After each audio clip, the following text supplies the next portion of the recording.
Pushed Harvick down the back straightaway into the third turn, but he had to get off of him, and that opened the door for Dale Jr. to come right back. But one reason that they have to do that is because these cars start overheating a lot quicker with the rule package that we have right now. And they don't just start. Trouble turn 2. No. 5, 6 cars in it. And more.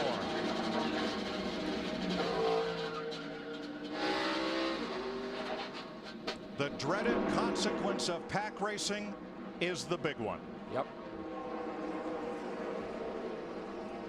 Paul Menard, the 11 of Denny Hamlin. I can't even tell whose car that is. That's actually David Reagan in the 34. And Michael Waltrip will not go to victory lane tonight. No.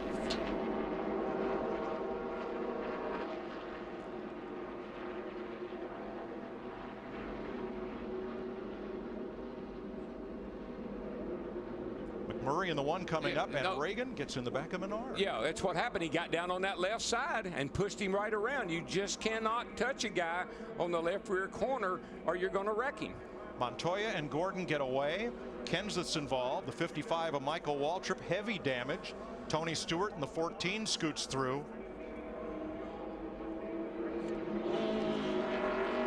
Here's another look. Watch the inside lane. The 34 and 27 is the first contact. Yeah, the 27 of Menard, he needed a break right there.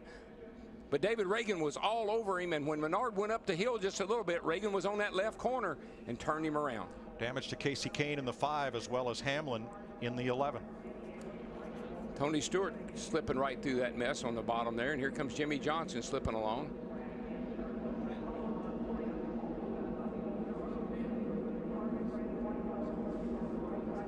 Now on this next replay, watch the 24 of Jeff Gordon come into view here along with the 17 of Kenseth. Little bump. Kenseth contact with Burton. He is sideways. He's in it. And Gordon, bump, bump, and by. I have seen Jeff Gordon do that so many times, and that's just experience and keeping your cool and driving through it and not trying to avoid it. It's right along inside the Farmers Insurance car. Check up. Get low if you can. Oh, man. Got up into the wall, Kenny. Got the right front corner. Big bump for Casey Kane. And now, this is Michael Waltrip's view looking over at Denny Hamlin.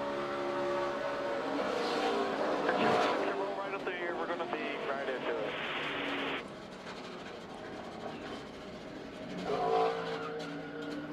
Not so pretty pictures from our new Fox side view cam on Michael's car. Jimmy Johnson, 28. Johnson does a nice job, just like his teammate Jeff Gordon. Finds a little hole, finds a little place to go, and slips right through. Even with these cars, know you're going to come down the hill, but he makes it by. One more look, super slow-mo. We've completed 10 of 75 laps. Big pileup between turns 1 and 2 in the Budweiser Shootout. 15 to go in this first 25 lap segment. Caution on the racetrack. And with our Fox Super Zoom, look at David Reagan right there and how far to the left side of Paul Menard he is sticking out as they make contact. Yeah, I think we can even look deeper, Mike. You see the 27, you see the 34, but the 16, he had a little bit of a role in that too. He got into the back of the 34 car of Reagan. I believe that shot him up into the back of Menard a little bit too. And we just heard Kevin Harvick say we can't bump each other like we did last year. And I think that may have been a chain reaction right there.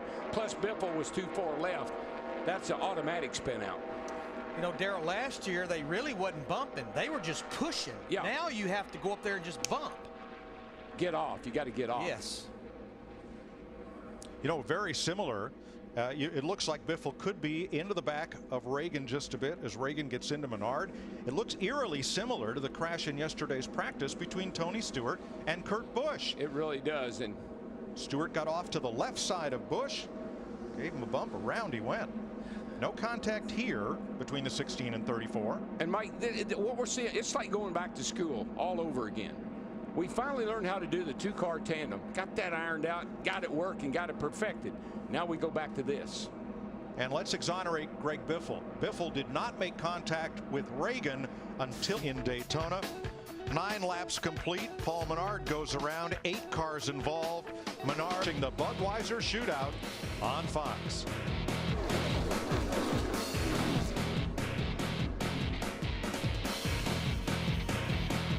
Line to complete 31 of the 75 laps.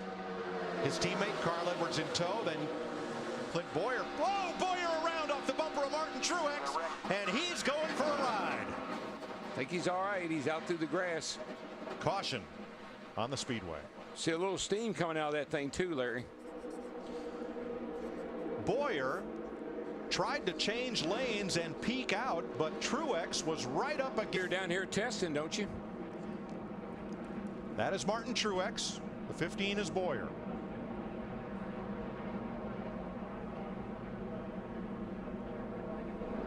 Catching Edwards. There he goes to that left side.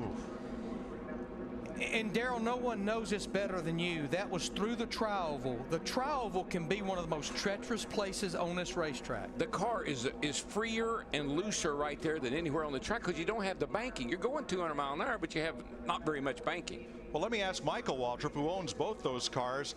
Michael, the drivers are not allowed to be in radio contact with each other.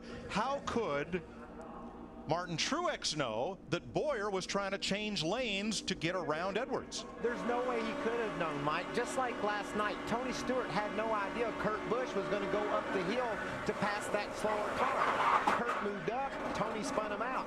That wreck is no one's fault. There's no way Martin knew what Clint was thinking, and Clint was like, I got to run, I got to go. Come on, Martin, follow me. Martin just couldn't react as fast as Clint did because he didn't know what was going on.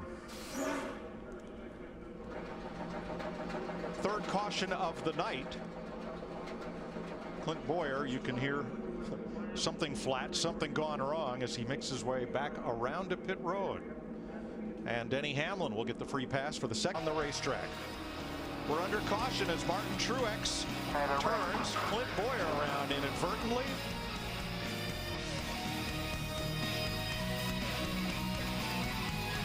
Race leader Greg Biffle as they try to close in on the front 10 with 21 laps. Trouble turn 2. Dale Jr. is there. I see him. See the 29 car. Kenseth in the 17. Truex is in it. That's a bunch of torn up cars right there. Logano. Oh boy. Get out of that thing, man. Yeah, turn left to the fire truck here. He's trying to get to the fire truck. Yeah, that's not something to play with right there.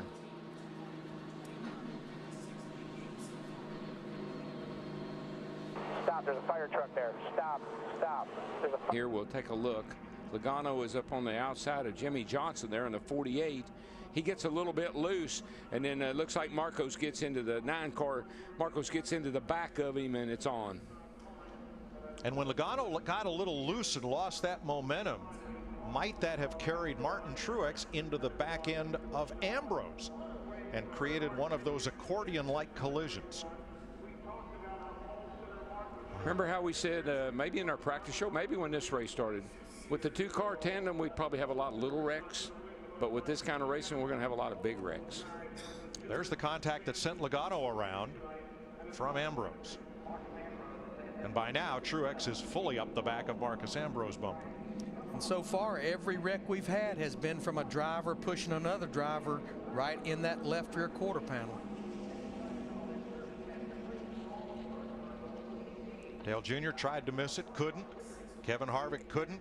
And Matt Kenseth gets turned and goes hard into the wall. I guess, Larry, that'll be the next project for NASCAR. Find out how we stop these cars from spinning out when they get pushed on the left-hand side. That's definitely 4 to 5 drivers that I think had race cars given the right position could have won this thing tonight.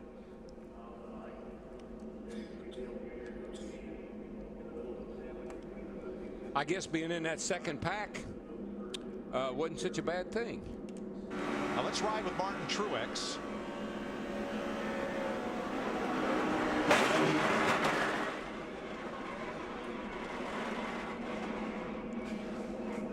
Darrell, from that angle, it looked as if Ambrose had Logano a little bit sideways before Truex got to the back of Ambrose. Yeah, I think you're right. I think Ambrose gets into the back of the 20 car of Logano. I think Logano got a little bit. The back of his car started to wiggle a little bit, and he got into him. Dale Jr., car all torn up. I'm so sorry. I didn't know what happened there. I don't think it's your fault, bud. They were all wrecking. That's fine. All right. Let's get that one ready to load up. Hopefully we learned a lot. We got a good car. We'll work on it for the rest of the week here. Steve Letarte, Earnhardt's crew chief, one of the best cheerleaders in this business, and has done a lot for Dale Jr.'s program. They came so close to a couple of wins last year. Current champion trying to pick up where he left off. Look at Kyle Busch there sideways again in that 18 car. Well, he's driving really defensively right now. He's trying to keep Jeff Gordon behind him, and Jeff is working him over. Look at that. Jeff's going to move him up out of the groove and get by him. Whoa, Busch is around. Can he save it this time? Oh, there you go. He does. He saves it. But there's a Jeff Gordon's upside down. Jeff Gordon's upside down. And Kurt Busch's car is destroyed. Oh my gosh.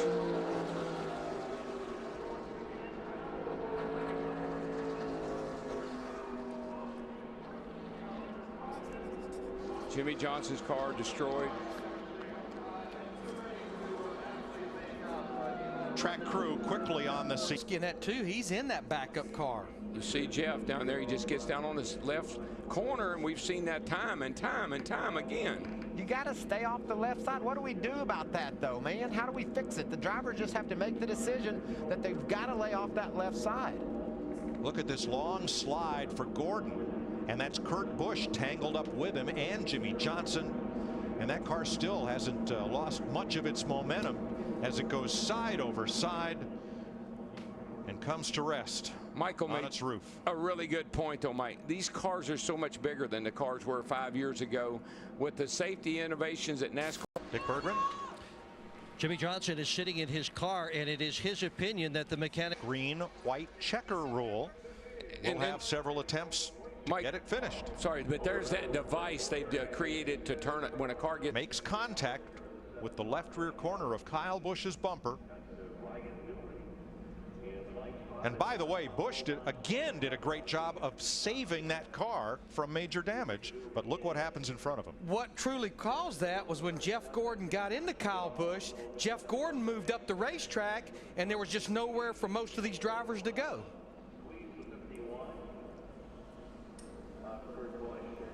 Roof flaps deployed as the car was up on its side. And look at Kurt Busch's car shed momentum and sheet metal everywhere. See another driver that we felt like had one of the fastest cars here tonight involved in that, Jamie McMurray in that one car. Yes, sir. Denny Hamlin snuck through another one. So did Montoya. It's a rough ride right there. Wow. Thank God for the Hans device, the seats, the way you're bolted in these things today. He's able to handle something like that and walk away.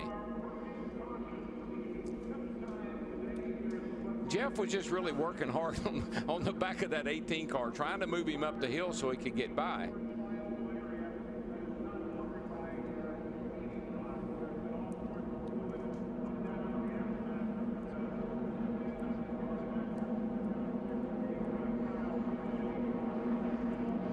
And the type of bump drafting you used to be able to do at Daytona is problematic tonight. 4 big crashes. Feel so bad for Kurt Busch, second car of the weekend. There are the cars involved in the wreck, and we heard Richard Childress talking about what might lead up to something like this. But not, they said no pushing. No, you can't get up on anybody in the corners. In the corners. In the ARCA race. From ground level.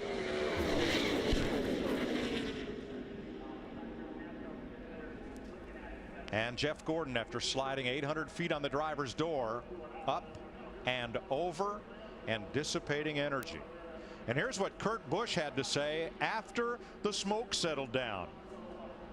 Really appreciate you guys working as hard as you did to give me the Green flag. Stewart brings him across the line. Ambrose getting a big push from Keselowski. Both rows are 5 drivers pushing each other. Now you don't worry about that water temperature gauge. No, she's cooled down and good to go.